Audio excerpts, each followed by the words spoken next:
We are joined now by the great Brent Hubbs of VolQuest, talking Tennessee on the third Tuesday in October, which means the third Saturday in October is coming very shortly. Hubbard, this team, this is not how we expected this to be, but everything is very much in sight for the Vols still.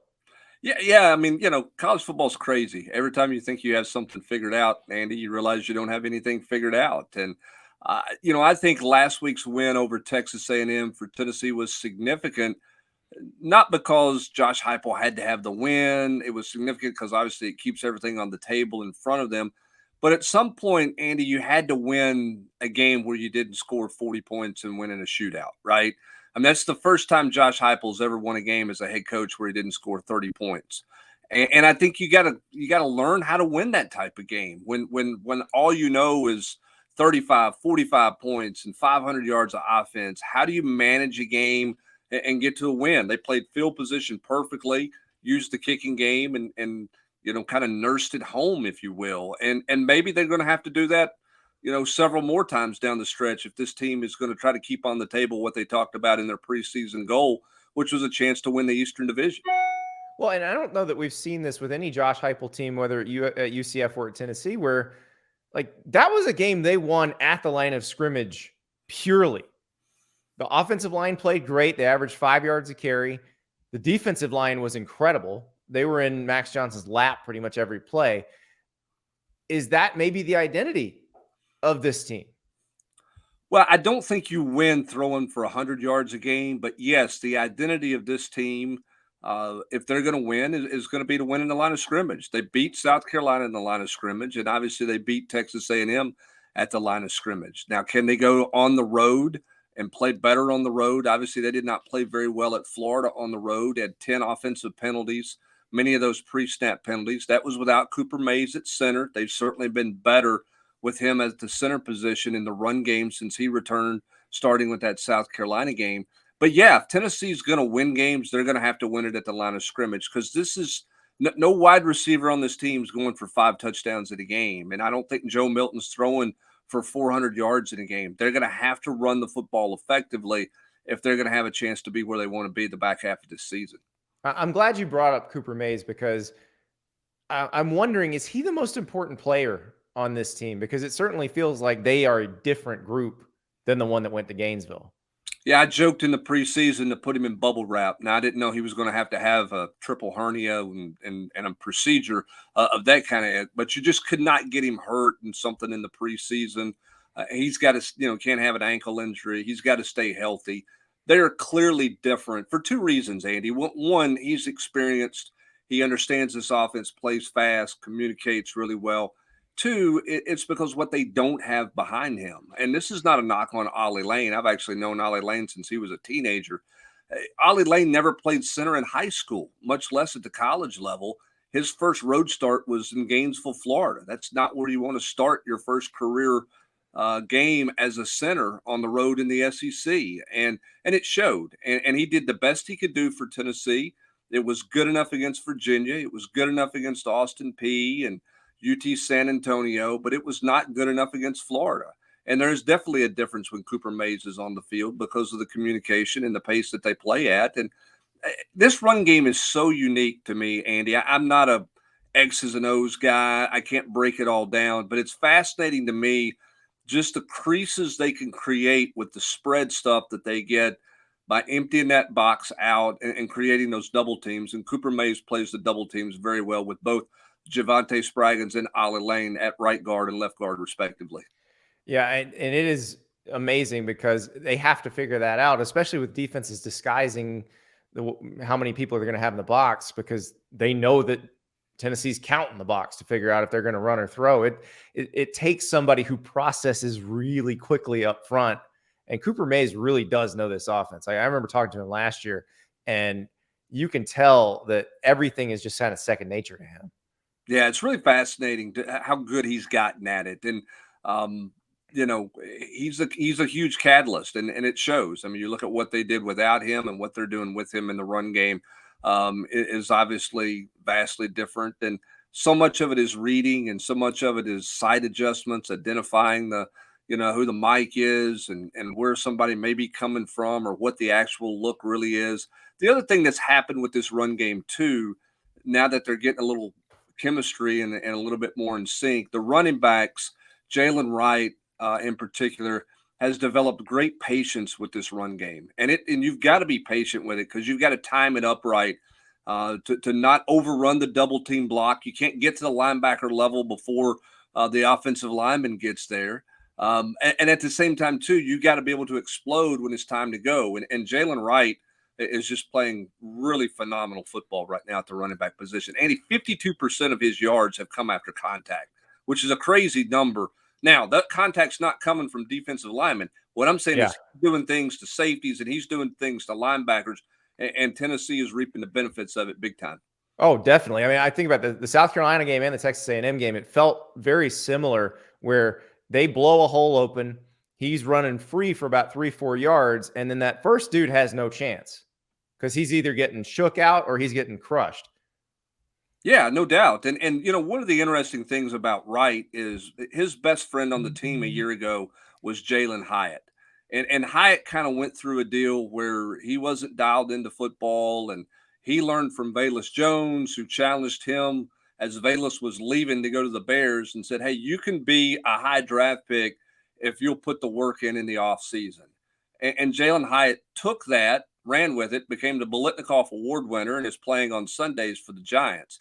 Jalen Hyatt told Jalen Wright the same thing after the Clemson game last year. "Look, dude, the only thing holding you back is you. Put in the work. If you'll do what I did, if you'll commit to it, you're going to be stunned where you are at the end of next year." Jalen Wright took that to heart. He's put in the work. He's had the best offseason of anybody in the running back room, and he's now running back one. And as a result of that, he is, he's been a huge difference for Tennessee. Everybody talked about him in the offseason, Andy, but you kind of wondered if that, well, okay, is this hype or is this real? It's very real as you sit here halfway through the season. We've talked about the happy stuff on offense. Now let's go to the passing game, because it's not all sunshine and roses, baby. No, they threw for 100 yards against Texas A&M. Still won the game. That will not win them the game against Alabama. What is the disconnect? Is it that there's no Jalen Hyatt who can take the top off the defense? Is it because there's no more Brew McCoy because he's out for the year? Or is it that Joe Milton just isn't the quarterback that Hendon Hooker was? Yes, and yes is probably the answer, and that's not a cop-out answer. No, Joe it's Milton, all true. No, Joe Milton is not Hendon Hooker, and it's not just the athletic ability with his legs. I mean, the thing Hendon did so well was he processed very quickly. He could improvise. He could make plays at, kind of off level, if you will, or whatever the phrase that they're using in college football is now. I mean, off schedule, I think is the term that you're looking for there. He can make those plays better than Joe Milton. He had great football IQ and great situational awareness that sometimes Joe Milton has lapses of that. Now, Hendon wasn't perfect. We all know that. But he played the game and played this offense and processed it better than Joe Milton has to this point. Now, Joe's not got as much help as he needs to get either. Ramel Keaton has dropped 2 or 3 touchdown passes, which is so out of character for him. He dropped another wide open one. You have to wonder where his confidence is right now. And you got to wonder about, how much they're pressing. I mean, Joe did a really good job taking care of the ball early in the year. He's got 3 picks. And his last, I think, 54 throws going back to the South Carolina game where he threw 2 picks, and he had 1 bad pick on Saturday against A&M. Not seen the safety twice on 2 of those 3 picks in the middle of the field. Is that a press? Is he not reading the field right? I mean, I don't know all of those things there. There's a lot of variables, but the bottom line is you're not going to win in the SEC throwing for 100 yards. Joe's got to fundamentally clean some things up. He's got to make better decisions. His receivers have to help him more when they have the opportunity than what they're doing right now as well. Yeah, that pick you're talking about, it's down to the goal line. He had just trucked somebody. It looked like they were basically going to put the game away at that point. And he's got a guy on the outside running a post corner, which is clearly a decoy route, because when you start next to the sideline and wind up in the corner, like you can't even put a ball there. So, but I guess the thought was maybe the safety was going to go with that guy, but the safety goes with the other guy on the right side who's running a post over the middle, and Joe just watched, looked it the whole way and threw it to two Aggies. Yeah, and the safety never took his eyes off of Joe. I mean, he just played straight up center field. He was looking for the ball coming off the bat, if you will, and Joe threw it right to him. And those are plays that you can't make. Tennessee's not very good in the red zone right now. That's a real concern going into this game, Andy, when you talk about, the passing game, because you've got to be able to throw it some inside the 20. You can't just line up and run it 3 times and score in the red zone in this day and age. It just doesn't work that way. Where's the trust factor? Where is Joe in tighter windows when you got to make quicker decisions? All those things are question marks as Tennessee heads to Tuscaloosa, because you got to have some help with the run game. You're just going to have to. I understand Tennessee can spread you out enough that it's hard to cram the box, Andy. It's hard to go, 8, 9 guys in the box when you got people spread out everywhere the way that they do. But at the same time, too, you're going to have to make a play or two in the passing game if you're going to pull this upset off. You can't be 50% completion percentage and 100 yards and think you're going to win a football game on the road against Nick Saban and the Crimson Tide. Now, another thing they've got to do is affect Jaylen Milroe, but if they play the way they've been playing, they're going to do that. James Pierce is an interesting one to me. How has he developed over the past year or so? Because didn't know, how he would be this good right now, but where did he come from? Well, James is a unique recruitment because Tennessee kind of surprised everybody by getting him to sign early in December. Most people thought that he was going to do something in February, and everybody sort of wanted to see his transcript, and then he was going to blow up, I think, in January with a bunch of visits. Tennessee was with him all the way through. They had a good academic plan for him that he was comfortable with, that he knew what he had to do to get done. And Tennessee was comfortable that he would get it done. So they went ahead and signed him in December and sort of stole him away. He didn't take a lot of other visits. And he's a guy who had a lot of talent and a lot of athletic ability. He got to Tennessee. I think year one was year one. He was a freshman trying to figure out his way in college and trying to figure out how to play for Rodney Garner, who's an old school 3-decade veteran of this league. He's not really worried about your feelings, your freshman. He's brutally honest. Yeah, Rodney Garner is. Yes. And so I think there was some adjustment there for James. Tennessee brought in as a analyst, GA, one of those, whatever those categories are. Now he's one of the golf shirt guys on game day, is what I call him. And Robert Ayers, a former Tennessee player who was a guy who was very immature as a freshman, went on to become a captain under Philip Fulmer his senior year, which kind of surprised all of us who covered Robert for 4 years. Then he went to the Tampa Bay Bucks as a late first round draft pick, had a terrific NFL career in Tampa. He was coaching in high school, wanted to get in and wanted to get his foot in the door in college and wanted to learn under Rodney Garner. And he comes aboard, and he has been a great mentor to James Pierce, not just about how to play the position, but how to be a student athlete in college.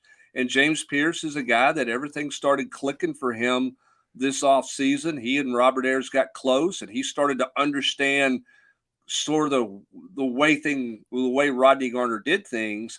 And you see, once he gets on the field, the guy's got an elite first step. He's got really violent hands that you don't think are going to be as strong as they are.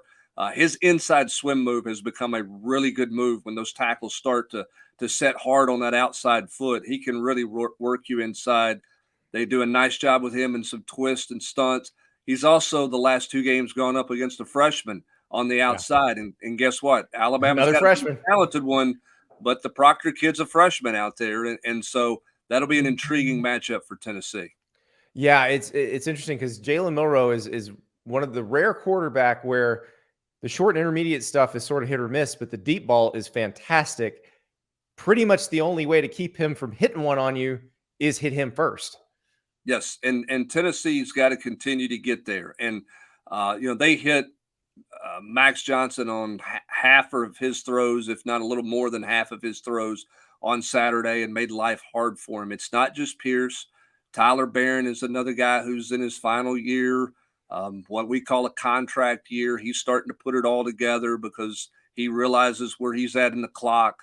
Omari Thomas, those inside guys are starting to push the pocket pretty good, not allowing the quarterback just to step up and really step into throws. So it's coming from a lot of different directions. And, in the preseason, a lot of questions about this offensive line. How good were they? How good weren't they? They were struggling, in scrimmage settings. I think what we're learning is the offensive line is probably a little better than we thought they were going to be based on their run success.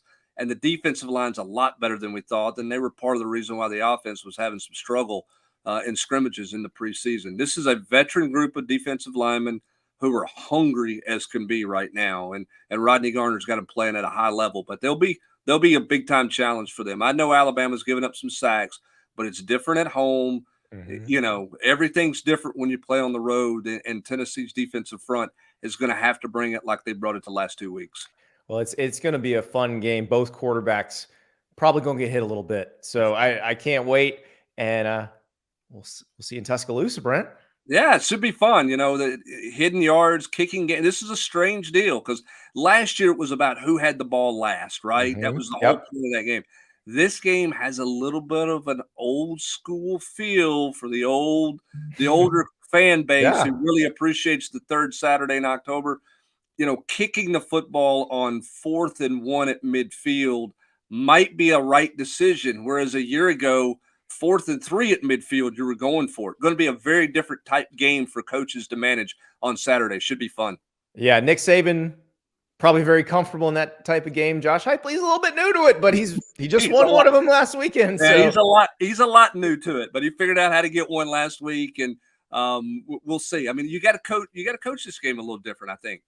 Yeah. Oh, yeah. Well, Josh Heupel did play in a game, in a national title game where the losing team scored 2 points and he was on the winning team. So that's true. He'll remember that from his Bob Stoops playing days. So, Brent, thank you so much. Thanks, Andy. Appreciate you, man. See you. Yeah. Bye. Thank you so much for watching. Just a reminder, subscribe to this channel right here so you never miss an episode of Andy Staples on 3. And oh, by the way, watch all the other great videos on the On3 Sports YouTube channel.